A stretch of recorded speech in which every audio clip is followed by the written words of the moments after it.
let's see. So the longer term treasuries, 10-year, 20-year, 30-year, they should produce a higher return than the shorter term. So if you did like 1 month, which is like a 30-day risk-free asset, and compared it to the 60-month or 5-year, it should be lower. Right now it's a little bit higher. Compared to the 10-year, it's lower. So, yeah, these are the Treasury yield curves for January. So then if we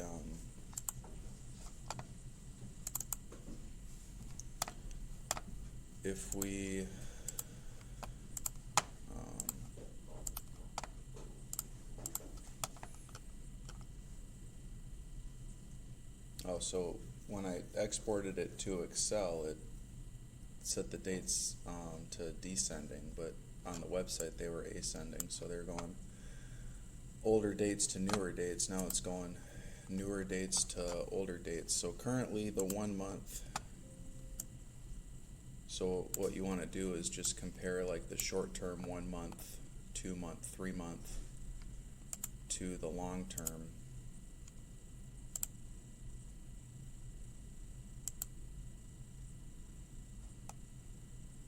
I wouldn't even worry about the 1, 2, and 3 year. I'd just worry about like the 1 month and then these longer ones. So it's still kind of inverted. I'll have to see what I did. I'd looked at all this data, but I looked at it monthly, and I got it from CRISP. I don't know why it'd be different in CRISP, but I don't have CRISP data right now. So you can see back in January, it's more normal, upward sloping.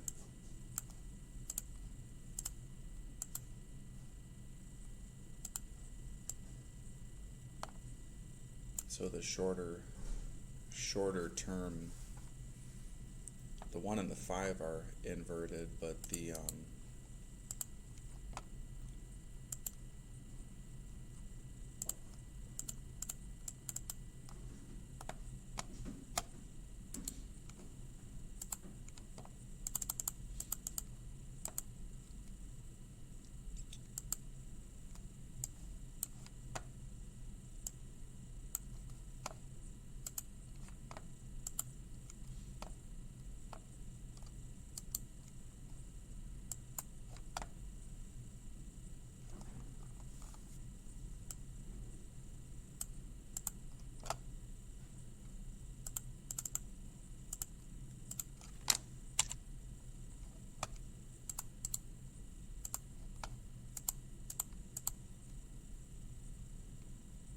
so let's just call it yield curve inversion, or term structure of interest rates.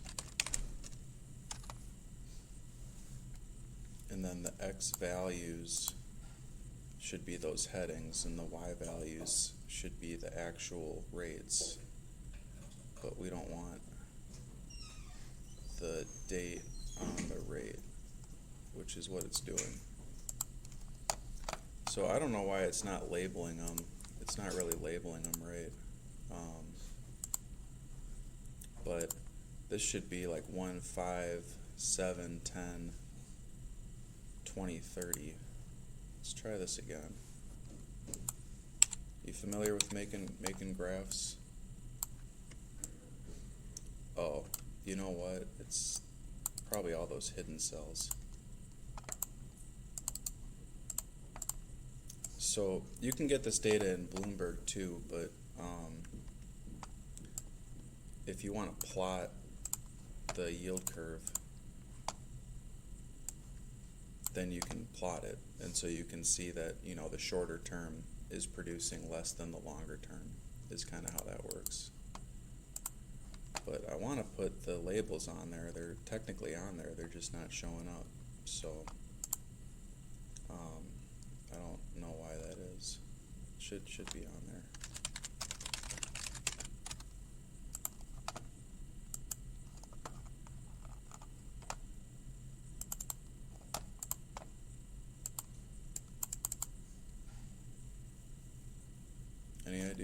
why they're not showing up.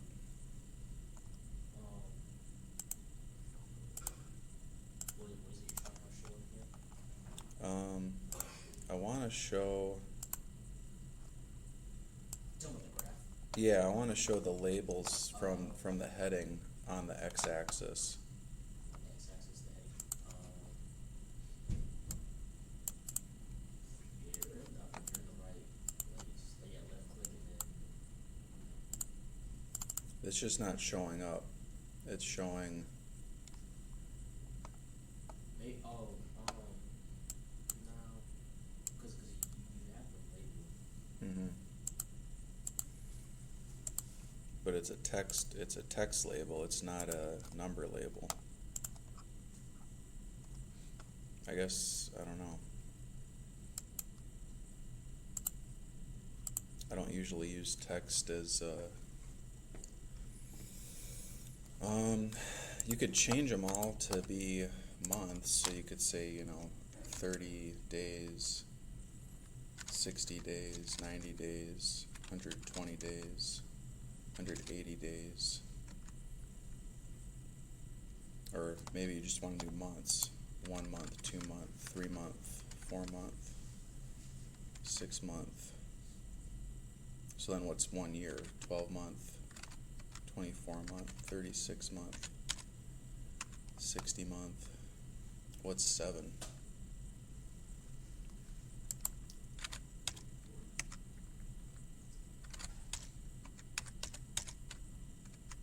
What's 7 times 12?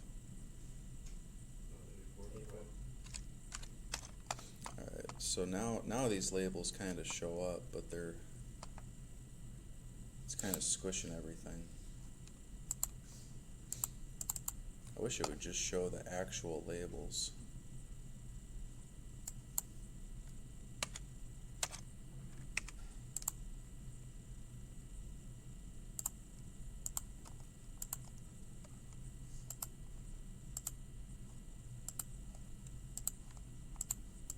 That just got it even more messed up. Let's try this one more time. So let's just plot the most recent one.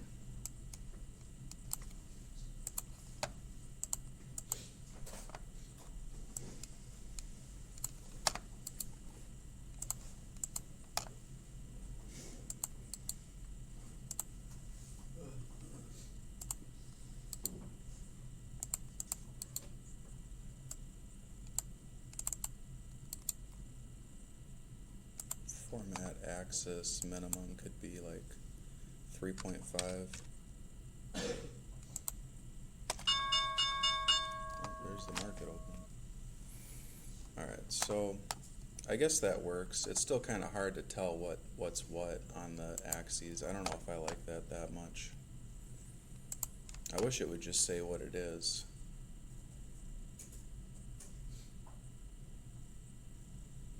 So you can see the 1 month and the 30 year are pretty close. So that's sort of like a measure of uncertainty. So it's kind of saying that in the short term, people would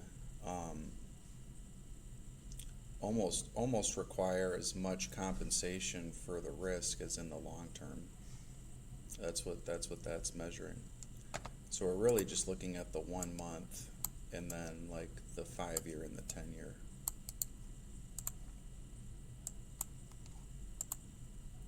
So I wish we could make a better graph. So what happens is that the yield curve, what happens if we select all the data?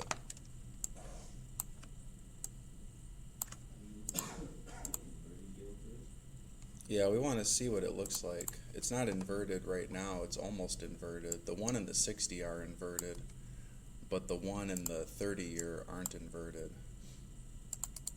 So we could look at the 1 month, 60 month, 1 month, 120 month, and 1 month, 30 year.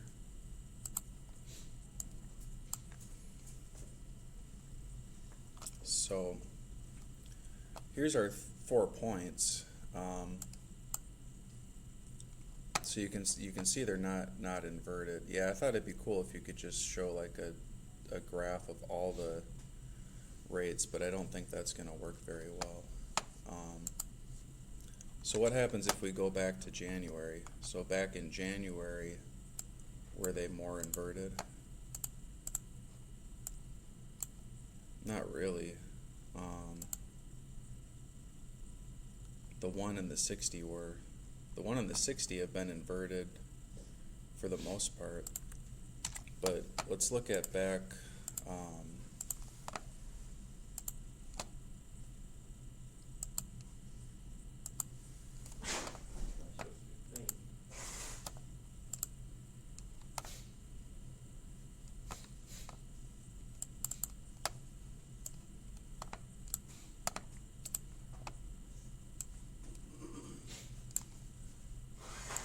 Let's look at all this older data.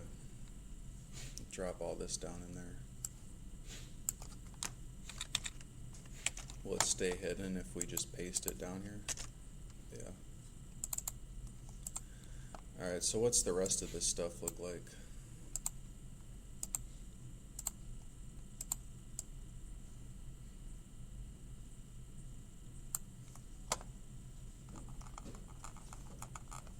So it starts to get really inverted back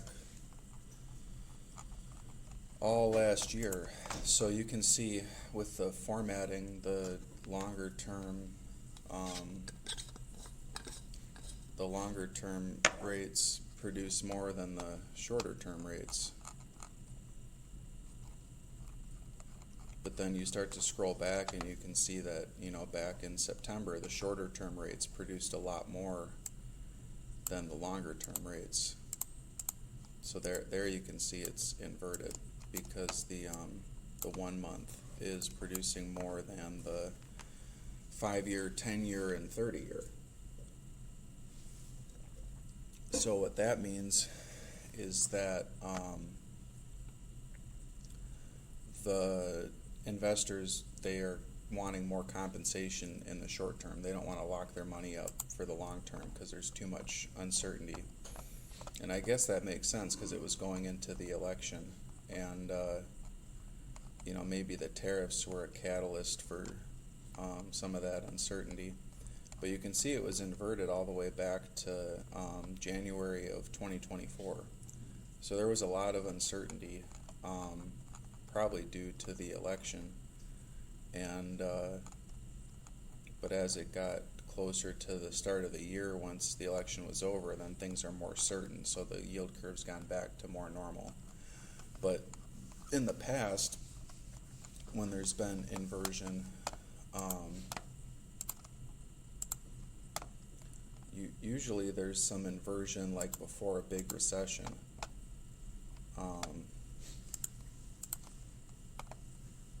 Let's take a look at like 2006. Is there inversion here? Not really. Is there inversion at all? Somewhat in August. Not a lot. Yeah, there's inversion. It's almost the same thing. What about 2007?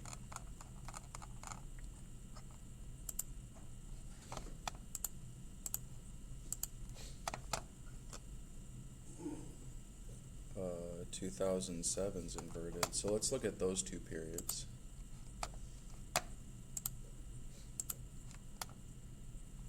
So here's 2006.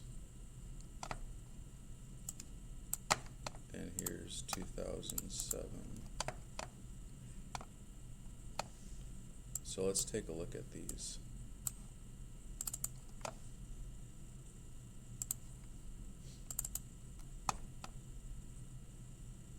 So let's put 2006 on top of 2007 so we can see it. Let's see if we can find some inversions.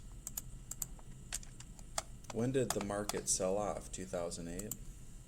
Should we put 2008 on there too?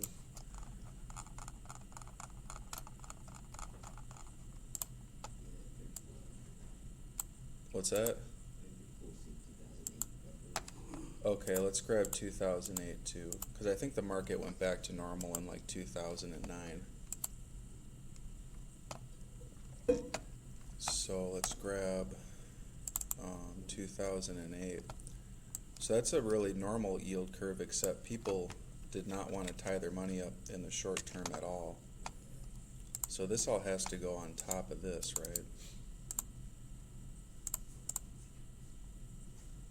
That didn't work. Or did that work? No, that didn't work.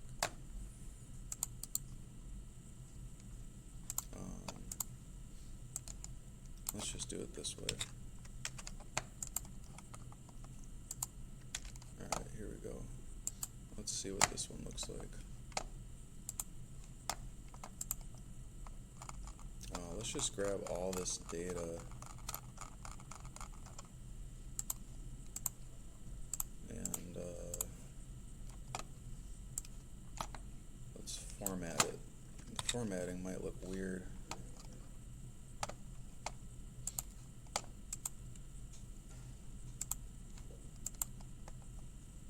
Yeah, I think maybe we want to format it in different blocks. So, all right, let's take a look. So no inversions really going on. The green, darker green shading is showing you where the highest return is. So you'd want that on the longer term yields, not the shorter term yields. So then, let's see, where does it start to invert?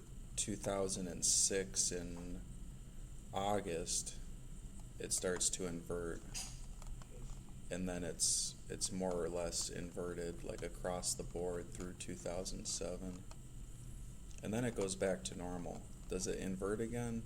No. But what happens? The market sells off, right, in 2008. So all that inversion happened back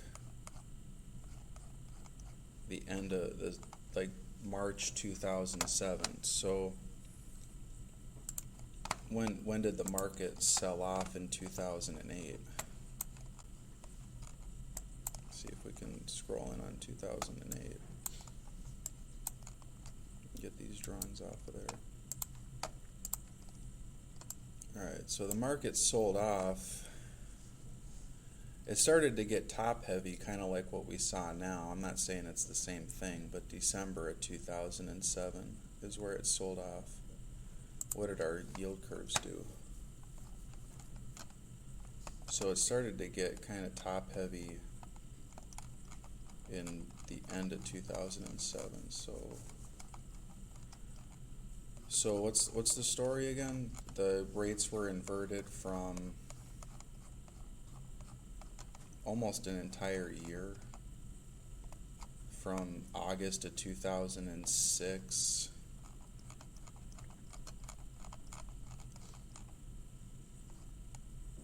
until about April of 2007. So that's September, October, November, about 8 months of inversion.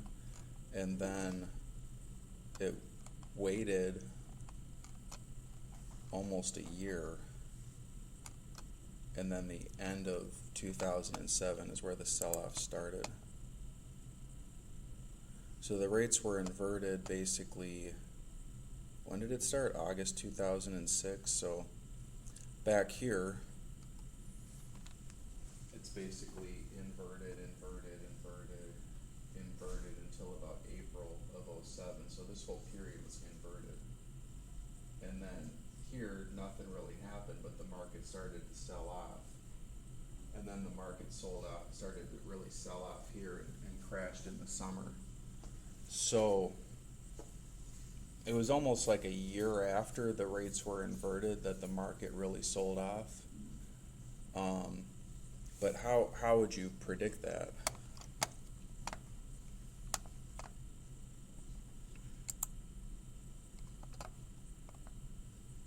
You can kind of see here, turn off all this other stuff.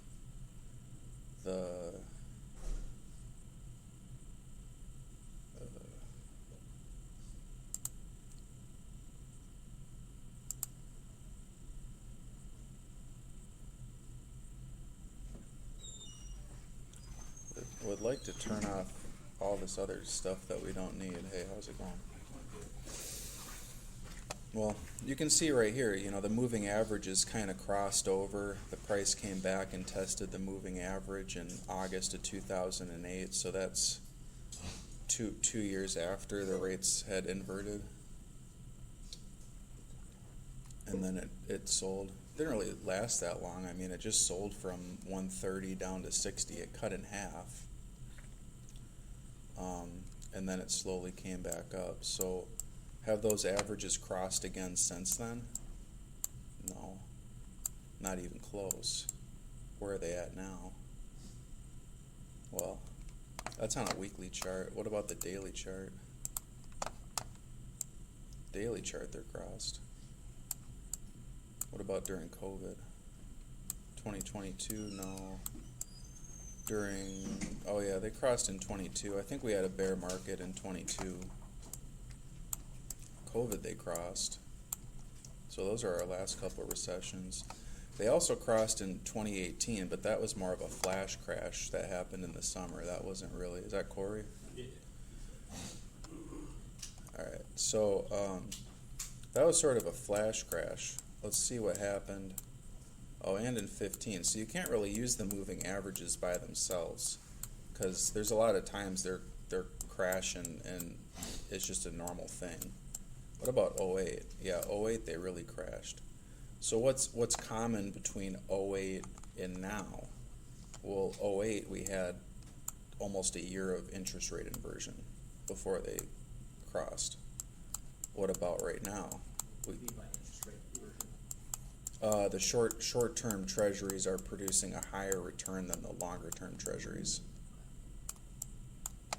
which is what we're seeing here. So the one month treasury bill is producing a higher return than the longer term. What's the point of putting your money in the long term? Because there's more uncertainty in the short term, so you don't want to lock your money up. Yeah, there's too much risk. So people started to feel that back in August. So it's sort of like a measure of sentiment. People aren't really feeling too optimistic about the market, and so for whatever reason, who's driving these decisions? It's all the market participants, right? Who's willing to pay for what, and then supply and demand. So August of 2006, it's inverted almost a whole year, and then in December, so April to December, this is where the market starts to crash. So what let's go back to where we're at now. So the rates have been inverted from January of 2024. Were they inverted before that?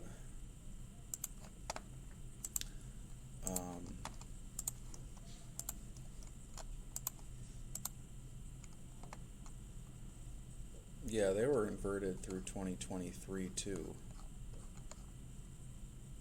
Actually, they've been inverted for a while.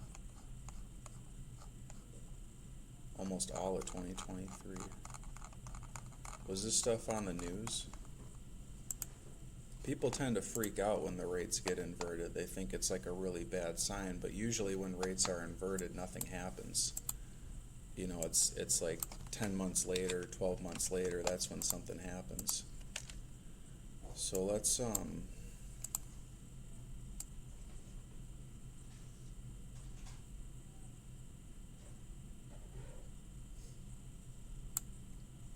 said the rates have been inverted since 2023.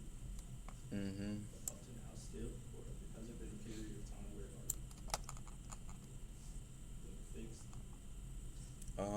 They briefly were not inverted in April, and then they started getting inverted back in May of 23. So from May of 23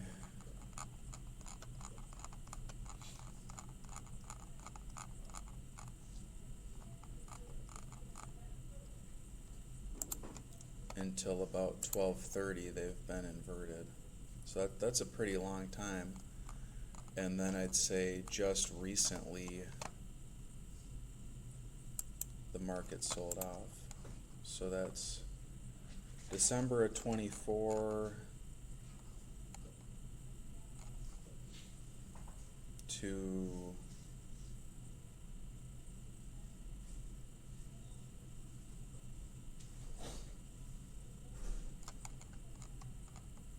April. That's 4 months.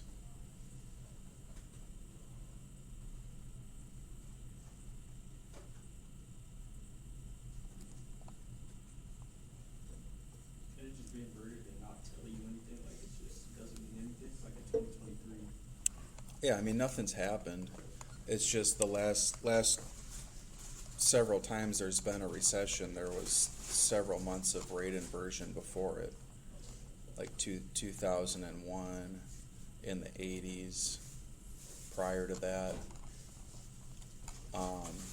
There's times where there's like brief inversion, but like where there's like very like consistent inversion, then in the past it's been a recession. It doesn't mean that right now it's going to be a recession, but they were inverted from May of 23 until over a year of consistent inversion. So usually it's like, several months later. So if you said, maybe September is the stop point, because then things, well, they're still technically inverted, but they're not as inverted. So usually it's like a year later that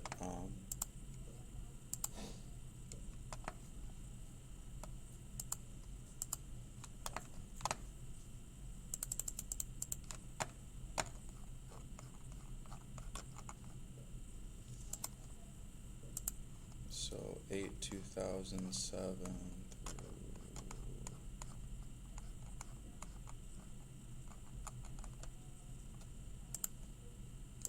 so they were inverted for a year or two, but the market didn't sell off until way later. Or was it about the same amount of time? 8/2007 sold off in December 2007, so six months. 4 months. That's pretty interesting, because here it's almost the same thing. It's like the rates were inverted for a long time. They kind of stopped being inverted, and then it's like 4 months later the market starts to crash. I don't know. I just keep an eye on it. I think it's an interesting. Do you feel like the actual return matters? Just because it's inverted, let's say the short-term treasury was returned 2%, 5%, and then long-term was returning 3%. Do you feel like that rate difference matters, or is it just inversion of rates? The difference in there. I think it's like having a lot of these different short-term rates producing more than the long-term rates, consistently, for several months. I actually did some research on it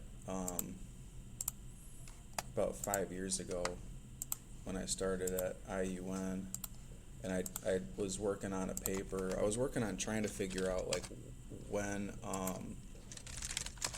the market sells off during a recession. Could you use moving averages to try and figure out when could you time that using moving averages? So basically here the moving average is crossed. We don't know if this is a recession or not. What'll happen is if it's determined that it's a recession, it'll be determined by a committee after several months. They'll go back and they'll look at it and they'll go, okay, the recession started here. This is where it started, and they'll come up with some reasons why. And then when it's done, they'll come back and they'll go, okay, then the recession was done there. So it's not done in real time. It's sort of done after the fact. But what we see is that, there's lots of periods that weren't recessions, that the rates, that the moving averages crossed over. So, by themselves, I don't think the moving averages do that much. I mean, they're useful, I think, to watch and see how price follows them, and at times I think they can make interesting buy opportunities or areas to gauge risk, but as far as like predicting a recession goes, every time the moving averages cross, that doesn't mean it's a recession. And same thing with the yield curve. Like, just because the yield curve is inverted doesn't mean that it's going to be a recession. But what we saw in 2008 was like several months of like consistent inversion. And then if you go back to like 2000, And how are you seeing like the inversion looking at this graph? the inversion's not on the graph. This is the S&P 500 with moving averages. So in 2000, 2001, 2002 was the same thing. So we could go and pull those rates prior to 2000, and we could see that, you know, the rates were consistently inverted, and then the moving averages crossed. And then prior to that,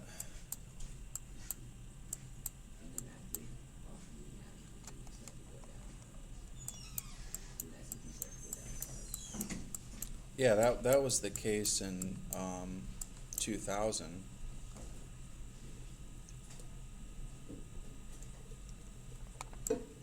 So you can pull the rate data if you want for these and take a look at it the same way we just did. I'll post this link to the Treasury. Oops, just flashed you everybody's grades. I'll have to edit that out of the video.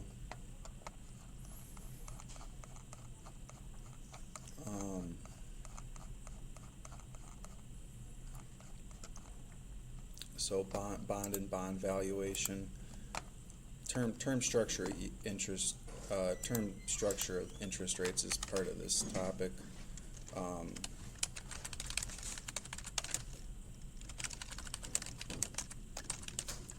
So no, when the yield curve inverts, like at a point in time, occasionally people freak out, but it's not like an indication of anything. But from what I've seen in the research that I've done is that around those previous recessions,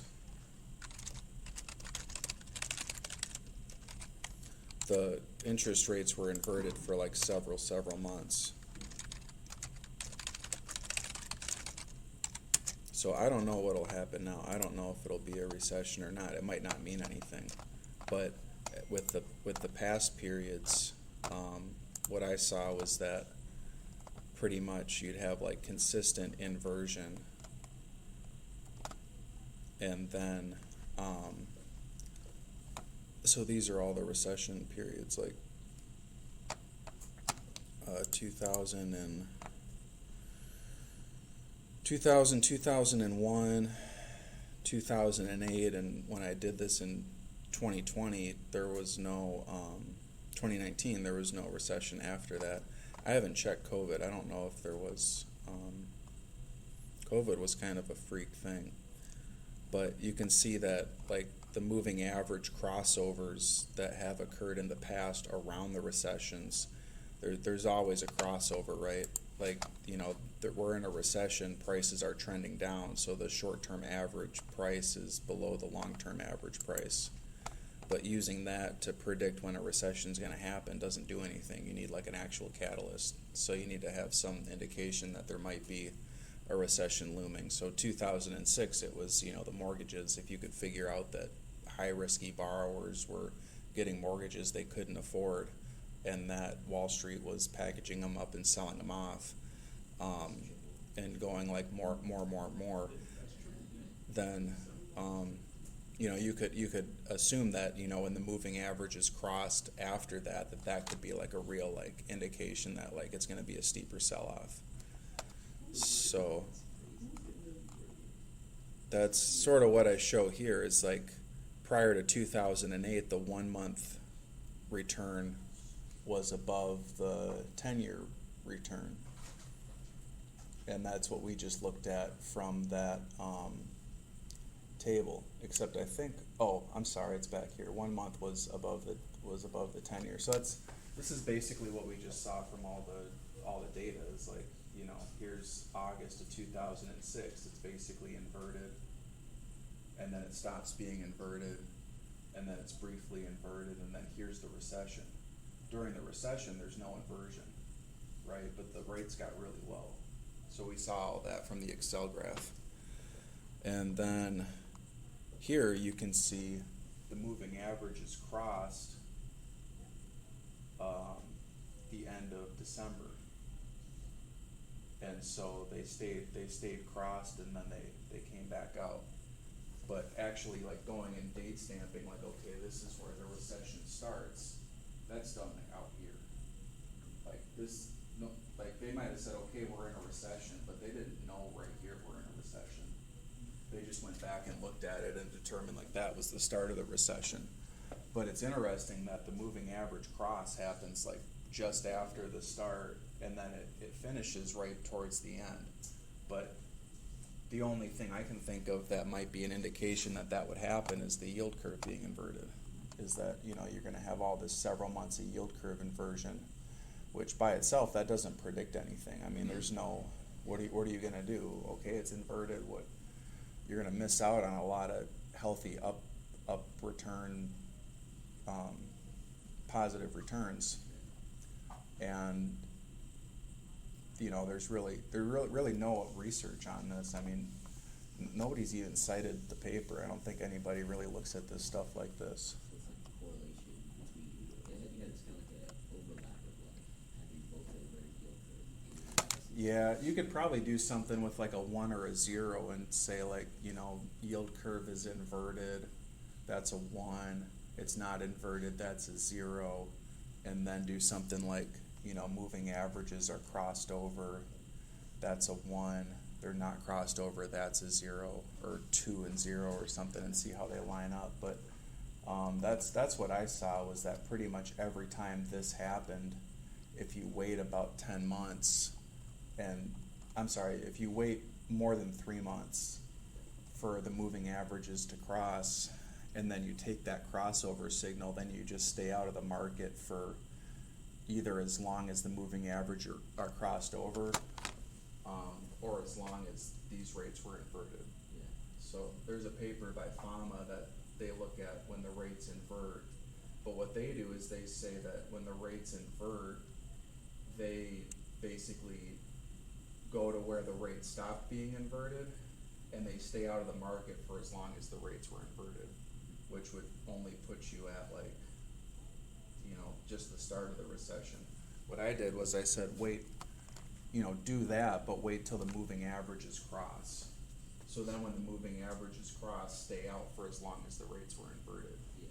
So if the moving averages cross back up, don't get back in if there was like, a count of the inversion. And then, once everything's done, there's no inversion, the moving averages are back to normal, then just get back in like it's a healthy market and just wait for the next period.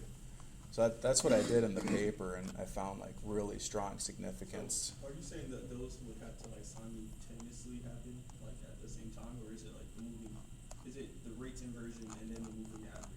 Yeah, it's the rates are inverted for a continuous period of time, and then the moving average is crossed over. And I think this is all daily. I want to make sure that's daily. I think it's daily. Yeah, 21 day, 200 day. So that's what I'm noticing here is that I just started looking at this stuff again a couple months ago out of curiosity, because I like to keep up with that, and just see like, next time that happens, does it work or not? I don't know, if it's going to work or not. So I started to look at it, and then I realized that we've been in this inversion period since 2023. So this whole time the market's been going up, the rates had been inverted, and then they just stopped being inverted, and now you have the moving average crossover. So my expectation would be that you'd want to be out of the market for as long as the moving averages are crossed over, and then I guess based on what I did in the paper, you'd also stay out for as long as the rates were inverted, but I don't know, that might just be something that lined up over the last several recessions, and then it's not something that works now. It might, this might not even end up being a recession. The market could just go back up, and, they say, hey, we're not going to do these tariffs. I don't know what they said. Do you know what they said? I know they had a meeting, and they decided to, relax some of the tariffs, and people were feeling pretty optimistic about it. So is that what happened? They kind of realized that, whoa, these aren't having the effect we wanted them to have, and people are pretty negative about it. So let's relax them to avoid things, turning over. Hopefully that's what happened. I'm not sure. I don't know either, but that was the news that I kind of got yesterday, was that, they kind of said that they were going to relax all of them except for China. So, we'll see what happens. That might be enough to keep things out. So if that were the case, the market would kind of slowly just creep its way back up, and then this moving average crossover would just kind of be like a little blip, and it'd just be like a big sell-off, and that's it. It wouldn't be a recession. So that might be something that, to pay attention to, that, just because that all happened in the past doesn't mean that it'll happen right now. Obviously, maybe if they held on to the tariffs and it, bottlenecked something.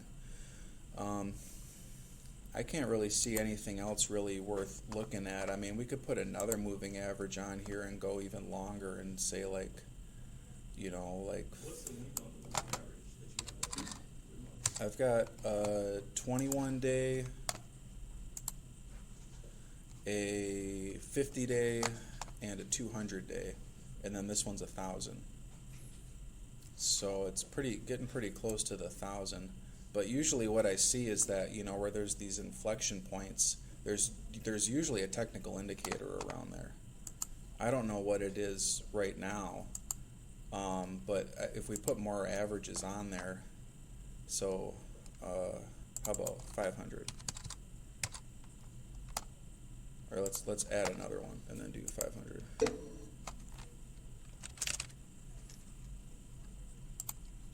Does it matter exponential or simple?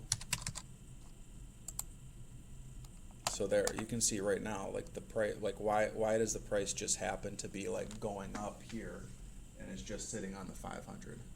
That's weird, right? Without that 500 on there, it looks like the price just decided all of a sudden to just turn itself around in all this blank space. But from what I've seen looking at charts is usually when there's some support area or area of demand, there's usually a technical indicator sitting there. So I don't know why that is, but it's sort of a self-fulfilling prophecy. So a lot of people are looking at these things expecting something to happen. So there could be, in terms of dollar amount, there could be a lot of dollars, that would be incorporated in the volume here, based on supply and demand, from computerized models, individual traders, large firms, trading teams that are saying, okay, we broke through the 200, let's go to the 500. And now they're going, don't lose the 500, because if it loses the 500, then it's going to go down probably to the 1,000, is my guess. So I think we could do that for all of these different points. I mean, if we filled in more averages, you would sort of see that there's more, I don't know what other periods we could put on here, but, we could put 300. So, yeah, you can see the price bounced right on the 300. Could put 400 on there. Exponential moving average. Well, I don't want to spend the whole class doing this. I really just wanted to talk about the rate inversion. So there, the 400 is where that bounced, and the 500 is where that turned around. We don't have a turnaround for that one. So you can see the 1,000 caught to 2022 twice. So something to keep in mind. I mean, you can also see that, when the market's trending down, it acts as an area of resistance. So why does it just magically happen to touch the 200-day moving average? So why isn't it something like up here. So I think it's, you know, people are looking at these levels and they're basing their risk off of it. And when it's pulling back and they're saying, well, who knows what they're looking at? They're looking at economic factors and fundamentals, right? And they're saying, like, you know, the whatever 2022 was, I don't know offhand. Do you know offhand why things sold off in 2022? What that was about? Hey, Josh. During 2022, a lot of retail investors, the short squeeze were like doing stock markets, like. Yeah, that's right. It was after COVID. Well, they, you know, whoever was participating in the market, you know, when it started to come back up, they determined that, you know, this is a good point to short, so they shorted it. And when it was selling off, they said, you know, don't sell off anymore, let's buy here. But second time it touched that, you know, it went back up. So, I don't know. We'll just keep watching and see what happens. But I think that's pretty interesting that it, you know, is happening. I wonder what that one is. Maybe 750. Could we try 750? So what's going on with the material for the class and the exam? Are you ready to take an exam next Tuesday, or think so? What material? Bonds and stocks. Two topics. Let's go over that. Looks like 800 worked for this one. So what about these? Maybe 100. You've all done the bond homework. You've done the stock homework. It's due today. It's due today.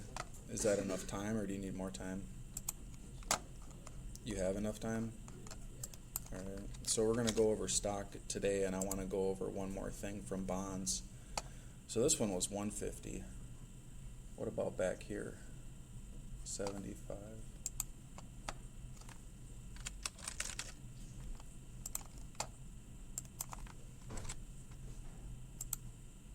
Yeah, so we've got all these inflection points covered. So I might save this chart because it seems like, you know, when things are selling off, it's hitting all these different points. That's on daily. What about weekly? Yeah, so you can see it's coming down and touching an average just about every time. So right now, I don't know. It's definitely catching a bounce here.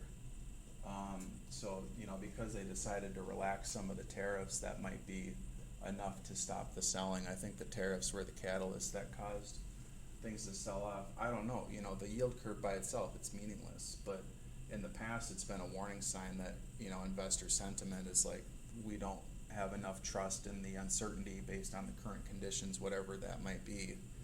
In 2000s it was tech, in 2008 it was mortgages. Right now I think it's political, right? So the only thing that I can see is that the catalyst for the political is the tariffs. If they don't go and do tariffs, there's probably no sell-off. But since the tariffs came out, you know, then the market sold off, and what happened yesterday is they said we're going to relax these tariffs and not do them and go back on it, and now it's coming up. So, you know, if they were to say, hey, we're not even going to do tariffs on China, I bet it would just go like this. So we'll see what happens. I haven't been paying a lot of attention to the news, but I've been paying attention to the market, and I did turn on a little bit of news related yesterday through a chat room that I watched some traders. They do a lot of day trading. They kind of look at different individual stocks and try to day trade them and find different opportunities, and they're really, the reason I like the room is because they're really in tune with like what is currently going on, like what announcements happening, what's happening in the macro environment with interest rates, what's happening with tariffs and things like that might be catalysts for why things might sell off. So that's why I like watching them, and that's what they said yesterday was like the tariffs were getting rolled back, but a lot of the guys were blowing up their accounts because they were getting into like leverage products and things were selling off way more than they thought they would. So I don't know if you're on Twitter at all, if you look up like different famous hedge fund advisors like Bill Ackman and things like that. Like a lot of them are holding big losses because of the sell-off. So let's keep an eye on it. And I want to talk about the class. It's 10:11. We've got another half hour. So Have you all participated in the simulated trading? I hate to keep asking about it. I'm down $7,000. I have no hopes of winning this time. I just, People offering, that's my question. well, I think what we saw was that, you know, what they were doing was they were buying, they were buying like,